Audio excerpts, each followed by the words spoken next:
کے 6 مسائل پچھلے درس میں گزر چکے، ان میں سے 2 مصرف ابن سبیل اور فی سبیل اللہ، ان کی وضاحت باقی ہے۔ ابن سبیل کا مطلب ہے مسافر، اور سوال یہ ہے کہ کیا ہر مسافر زکوٰۃ کا مستحق ہے؟ مسافر کا لفظ تو بہت سی لوگوں پر بولا جاتا ہے۔ مدارس کے اندر پڑھنے والے طالب علم ان کو بھی مسافر کہتے ہیں، اور عام تجارتی اغراض کی خاطر دوسری جگہوں پر آنے جانے والے لوگ، تاجر حضرات، ان کو بھی مسافر کہا جاتا ہے۔ ویسے سیر و سیاحت کے لیے پھرنے والے یہ بھی مسافر ہیں۔ کیا یہ سب کے سب زکوٰۃ کے مستحق ہیں؟ تو اس سلسلے میں ہمیں دیکھنا ہے کہ سلف صالحین نے صحابہ کرام، تابعین، تبع تابعین سے ابن سبیل کا کیا معنی ملتا ہے۔ ایک بات ہم اچھی طرح ذہن نشین کر لیں کہ کسی چیز کا معنی اور مطلب جو پہلے علماء نے بیان کیا، پہلے علماء سے مراد پہلی 3 صدیاں، صحابہ کرام، تابعین، تبع تابعین، جو ان کے زمانے میں کسی چیز کا مطلب بیان ہو گیا، وہ مطلب زیادہ احوط اور محتاط تھا۔ بعد والے علماء کے اندر نہ پہلے جیسے علماء جتنا رسوخ ہے اور نہ ان جیسا تقویٰ۔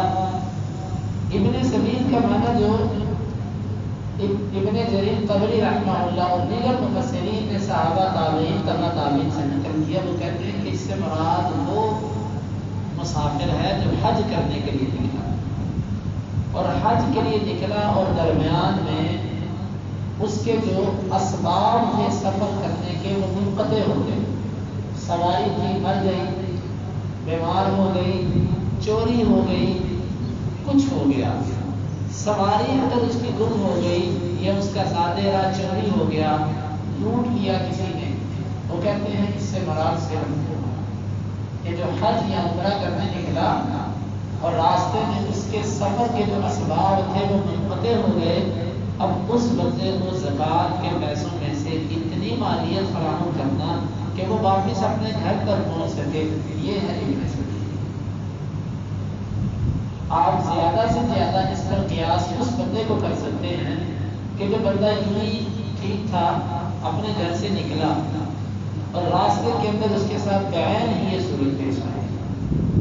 اب جدید ذرائع اور جدید طریقوں کے مطابق ATM کارڈ اور موبائل پر بنے ہوئے جو اکاؤنٹس ہیں، جیز کیش ہے یا اسی طرح ایزی پیسہ یا اور کئی اقسام آ چکی ہیں، اور ہر وقت جو ہے سوشل میڈیا، موبائل اور یہ سب سہولتیں موجود ہیں۔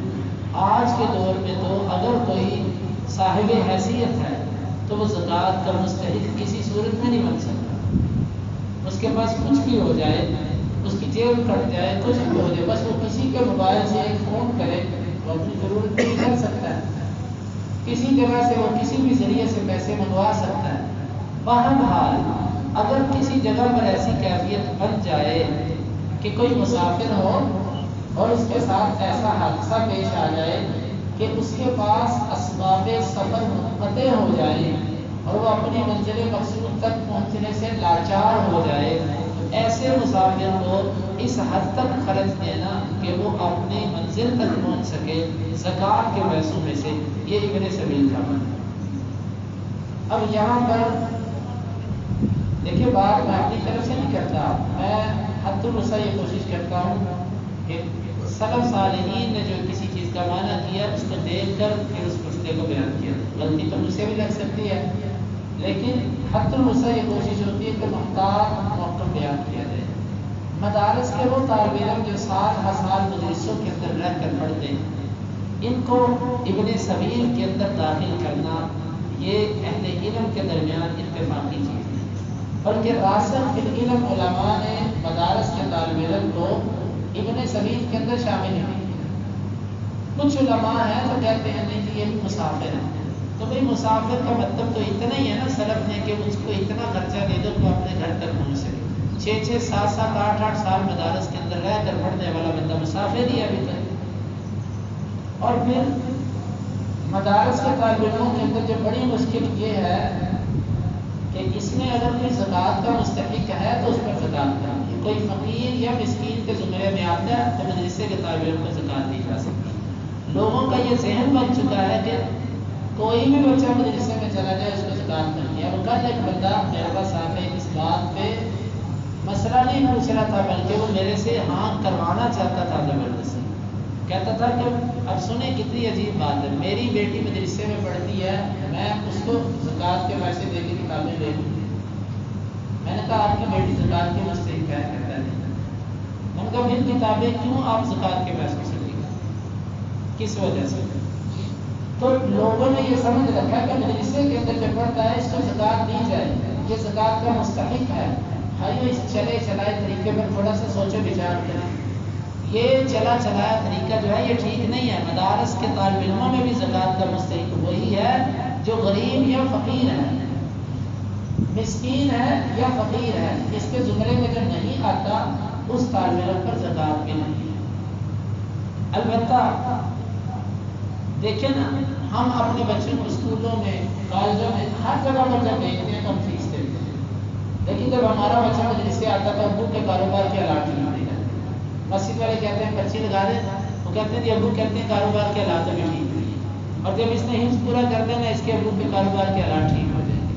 پھر اس کا ابو 10-20 ہزار روپے نہیں کا داخلہ بھی کروائے گا اور پھر ماہانہ 4-5 ہزار روپے اسکول میں دے گا اور اتنا ہی اکیڈمی کے اندر دے گا اور جیب خرچ بچوں کو زیادہ دے گا. بھائیوں اپنے بچوں کو, آپ کا بچہ اگر مدرسے میں پڑھتا ہے, مدرسے والا آپ کو کہے یا نہ کہے, آپ اپنے بچے کا اندازہ لگاؤ 2,000-3,000 روپے ماہانہ اپنے بچے کو, تو کیوں زکوٰۃ کے پیسے پہ اپنے بچے کو پڑھا رہے ہو؟ جو لوگ مساجد یا ان مدارس کے اندر جو علاقائی مدرسے ہیں جہاں پر ایسے مسکین اور فقیر طالب علم نہیں ہیں, مقامی بچے ہیں جہاں پر, ان مدارس کے اندر زکوٰۃ دینا اور آپ کے بچے بھی وہاں پر پڑھنے جائیں, آپ اپنے بچوں پر زکوٰۃ دلا دیں. ایسے مدارس کہ جن میں بیرونی بچے نہیں ہیں, فقیر اور مسکین نہیں ہیں, سب مقامی آ کر چلے جاتے ہیں, ایسے مدارس کے اندر عام صدقات دیجیے, خیرات دیجیے, اللہ کے راستے میں خرچ کیجیے, لیکن زکوٰۃ کا مال نہیں کرنا. اور آخری مصرف جو ہے فی سبیل اللہ. فی سبیل اللہ کا ایک معنی وہ ہے جو ہم نے بنا رکھا ہے, اور ایک معنی فی سبیل اللہ کا وہ ہے جو سلف کے ہاں ہے. ہمارے یہاں فی سبیل اللہ کا مطلب ہے اللہ کے راستے میں کسی بھی چیز کو اللہ کا راستہ کہہ کے لگا دو.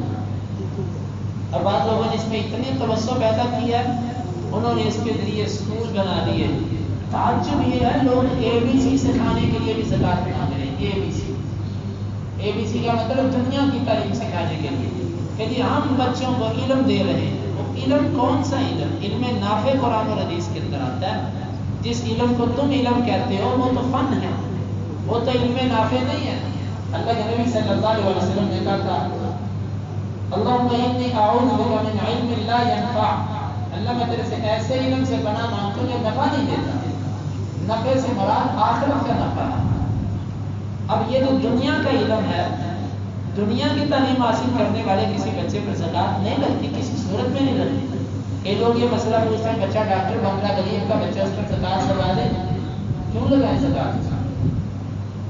اگر وہ اس زمرے میں آتا ہے, فقیر ہے, مسکین ہے تو ٹھیک ہے, لیکن اگر وہ کہتا ہے کسی اچھے کالج کے اندر پڑھنے کے لیے میرے پاس فیس کے پیسے نہیں ہیں, گھر کا خرچہ اچھا چلتا ہے, تو پھر اس سے کوئی مزدوری کرے, محنت کرے, جو مرضی کرے, زکوٰۃ اس پر نہیں آتی. بھائی جب سے ہم نے زکوٰۃ کا استعمال غلط کیا, واللہ ہمارے معاشرے سے غربت اس کی سطح وہ نیچے سے نیچے آتی جا رہی ہے. کیونکہ لوگ ہمارے چہرے دیکھ رہے ہیں کہ صاحب زکوٰۃ کی طرح زکوٰۃ والا اس ویلفیئر کو پکڑا رہا ہے, اس ٹرسٹ والے کو پکڑا رہا ہے, اس ہسپتال کو پکڑا رہا ہے, وہ اس اسکول کو پکڑا رہا ہے. زکوٰۃ کو لے کے بلڈنگوں والے, غریب کو کیا دیا آپ نے؟ حالانکہ یہ حق ہی غریب, فقیر, مسکین اور جن چیزوں کا اللہ نے ذکر کیا ان کا حق تھا, ان کے ہاتھ تو کچھ بھی نہ آیا. تو خدا را اپنی زکوٰۃ کو اپنے ہاتھوں سے ان لوگوں میں خرچ کیجیے اور کاروبار کروائیے. لوگوں کو 10-10 ہزار روپیہ دے کر اگر آپ کسی کو پیاز کی ریڑھی لگوا دیتے ہیں، آلو کی ریڑھی لگوا دیتے ہیں، ٹماٹر کی ریڑھی لگوا دیتے ہیں نا، وہ شام کو 1000 روپیہ کما سکتا ہے۔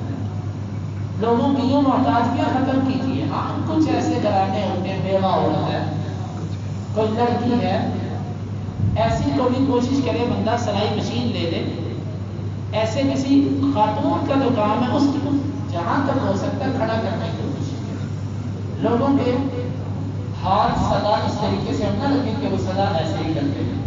فی سبیل اللہ کا جو معنی سلف کے اندر وہ جہاد ہے، اس سے مراد جہاد مجاہد ہے۔ اللہ کے اب علماء نے اس کے اندر توسع کتابیں چھاپنا بھی اس کے اندر شامل کر دیا، کتابیں چھاپ کر تقسیم کرنا، مدرسے بنانا اور ہسپتال بنانا، اور یعنی کہ جس کو انہوں نے فی سبیل اللہ کا معنی سمجھا اس کے اندر داخل کر دیا۔ یہ بات ایسے نہیں ہے، اس میں جہاد مجاہد اس سے متعلقین جو ہیں یہ فی سبیل اللہ سلف کے ہاں اس کا یہ معنی ہوا کرتا ہے۔ تو ہمیں اپنے صحیح کوشش کرنی چاہیے کہ ہم اپنی زکوٰۃ جو بنتی ہے وہ ان مستحق لوگوں کے اداروں سے بچے، ورنہ اداروں سے بچے، اداروں میں زکوٰۃ دینے سے بچیے۔ اور اسی طرح ابھی یہ جو فطرانے کا مسئلہ آنے والا ہے، یہ بھی لوگ اداروں کے اندر جمع کرواتے ہیں، ادارے میں فطرانہ دینے کا مقصد ہی نہیں ہے، وَتُحْفَةً لِلْمَسَاكِينِ، مسکین کو کھلانا مقصد ہے۔ تو آپ کسی بلڈنگ والے کو پکڑا دیتے ہیں کہ لو جی یہ فطرانہ ہے، مسکین کو پکڑائیے۔ مسکین جہاں بھی آپ کی گلی میں، محلے میں، مسجد کے اندر، رشتہ داروں میں، دکان پر، آپ کے ملازمین میں جو مسکین ہے اس کو ابھی جگہ جگہ پر چوک چوک پہ گلے لے کر کھڑے ہیں، صدقہ بلا کو ٹال دیتا ہے۔ سب سے بڑی بلا تو تم ہو کہ جو عقیدے کی بیماریاں لے کر ہمارے اوپر مسلط ہو، تو ہمارا صدقہ تمہیں تو ہم سے ٹال نہ سکا۔ کہ سب سے بڑی بلا تم ہو نا کہ جو لوگوں کو شرک اور بدعت کی دعوت دیتے ہو۔ تو ان لوگوں نے بھی یہ اب کاروبار ہے، لوگ چلتے پھرتے ان کو بھی پیسے پکڑائے جا رہے ہیں، چونکہ ہمارے ملک کے اندر ایسا نظام ہی نہیں ہے کہ جس سے کسی کو پوچھا جا سکے بھائی تم کس نام پہ مانگ رہا، تم کس لیے مانگ رہا۔ بس جس کا سیزن آتا ہے وہ گلے پر مارتا ہے اور 4 بندے کھڑے کرتا ہے دیہڑی پر، ان کو کہتا تم اکٹھا کرو، اتنا تمہارا باقی ہمارا۔ ایسی جگہوں پر اپنی زکوٰۃ کو نہ دیجیے، زکوٰۃ کو صحیح جگہوں پر خرچ کیجیے۔ یہ ایک امانت ہے، امانت کو مستحق تک پہنچائیے۔ اگر آپ مستحق تک امانت نہیں پہنچاتے تو آپ امانت کے اندر کوتاہی کر رہے ہیں۔ اللہ تعالیٰ سے دعا ہے کہ اللہ تعالیٰ ہمیں اس امانت کو صحیح جگہ پر پہنچانے کی توفیق عطا فرمائے۔ کل کا درس انشاءاللہ آخری عشرے کے حوالے سے ہوگا، آخری عشرے میں کیے جانے والے اعمال کیا ہیں، اور پھر اس کے بعد ہم سود کو بیان کریں گے۔ سود، اس کے اقسام کیا ہیں، ہمارے معاشرے میں کون کون سی صورتیں سود کی ہیں، ہم شعوری طور پر یا لاشعوری طور پر اس کے اندر واقع ہیں، انشاءاللہ اس کا بیان کریں گے۔ پھر ایک درس کسب حرام پر کہ حرام آمدنی کے ذرائع کون کون سے ہیں۔ ایسا نہ ہو کہ ہمارے روزے، نمازیں، حج اور زکوٰۃ اس لیے قبول نہ ہوتا ہو کہ ہم حرام کی کمائی کھا رہے ہیں۔ انشاءاللہ یہ سلسلہ چلے گا۔ اللہ تعالیٰ اس پر ان کی توفیق عطا فرمائے۔